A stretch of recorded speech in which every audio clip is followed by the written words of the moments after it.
In this video, we'll point out a number of things you might find helpful and fill out some of the things that we glossed over in the previous videos. This is a list of the topics we'll be covering. You can use that as an index if you just want to fast forward to one of them. To get the most out of the vector control modes, especially for applications requiring constant torque at low speeds, you really need to be using a motor that's rated for VFD use. Why? Because those motors are designed to handle the extra heat generated at low RPMs. Heat generated in general purpose motors reduces bearing and insulation life, which causes the motors to fail. Inverter duty motors are also designed to handle the voltage spikes created by the chopped waveform output by the drive. In general purpose motors, those voltage spikes cause the wire insulation to break down, which causes the motor to fail.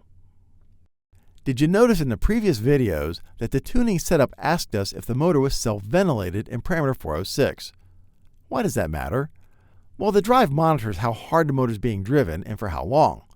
It uses that to estimate when the motor is getting overloaded. This video does a really good job of explaining how overloads work in the WEG drives. Now that video uses a WEG CFW 300 drive, but the exact same concepts apply to the WEG CFW 500 drive. The bottom line is, there are overload protection levels defined by these three parameters. But that's all assuming the motor is not self-ventilated. That is, it doesn't have a cooling fan. Self-ventilated motors do a better job of cooling themselves, so the drive automatically modifies these thresholds to take that into account. At low speeds, the fan isn't helping much at all, so there is no change. The faster the motor spins, the more cooling it's going to get, so the drive raises the thresholds to account for that. So if you have a self-ventilated motor, make sure you set parameter 406 accordingly. And make sure the motor's faceplate full load amperage is greater than 1/3 the drive's rated output current. Why? Because if the motor's too small, it won't draw enough current for the drive's algorithms to accurately measure. And to get the best accuracy when doing torque control applications, make sure the drive's rated current matches the motor's full load amperage as close as possible. The drive has to make certain assumptions, and the closer the motor is to the drive's rating, the better those assumptions will be. In the previous videos, we glossed over the tuning modes, and more importantly, how to choose the right one for the vector mode you're using. Let's take a closer look at that. Parameter 408 selects the tuning mode. Tuning mode 1 is for those times when you don't want to run the motor during tuning.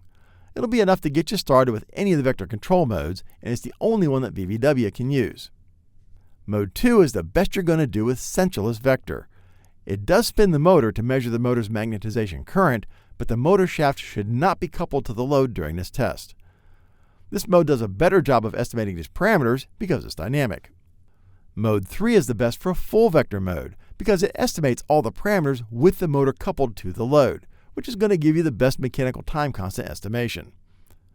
Now, if your load isn't available right now, run Mode 2 without a load, and then later when you are connected to the load, run Mode 4 to update just the mechanical time constant. Mode 2 will generate a good enough estimate of all the tuning parameters to get you up and running, and then Mode 4 will update just the mechanical parameters once you have access to the actual load, or if your load changes and you don't want to rerun the full tuning. Or when the load is available, just run Mode 3. It's the best and quickest way to tune for full vector control, and it only takes a few minutes. And if you want the best possible tuning results, tune with the motor warmed up. That'll give the drive the most accurate readings during tuning. When using vector modes, the drive will use more power. Maintaining and controlling torque takes a lot of manipulation of current, so expect to see higher average current consumption by the drive. Which also means vector control modes also tend to give you higher power bills. So you do get a lot better control of your motor, but it's not free. Now I wish I could give you a rule of thumb for how much, but that depends entirely on your application. Try it. If you don't like it, just turn it off. I know we mentioned this in the previous videos, but it's worth repeating. We saw in those videos that when in any of the vector modes, by default, the drive continues to output current even after the motor stopped to maintain the magnetic flux.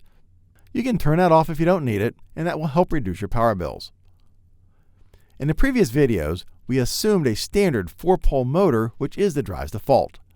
If you're using a 2-pole jet pump motor, for example, make sure you enter the motor's poles before doing tuning. When using vector modes, you get an added bonus, an additional braking mode. Because vector control modes do such a great job of controlling torque, you can use that to your advantage to do braking that's 5 times more effective than DC braking. Check out Chapter 12.5 in the user manual for details. But beware, this kind of braking can cause increased vibration, increased acoustic noise, and an increase in temperature. So make sure those don't cause you any concerns. Hopefully this quick review gave you a little more insight into using the vector control modes. Click here to learn more about the WEG CFW 500 variable frequency drive.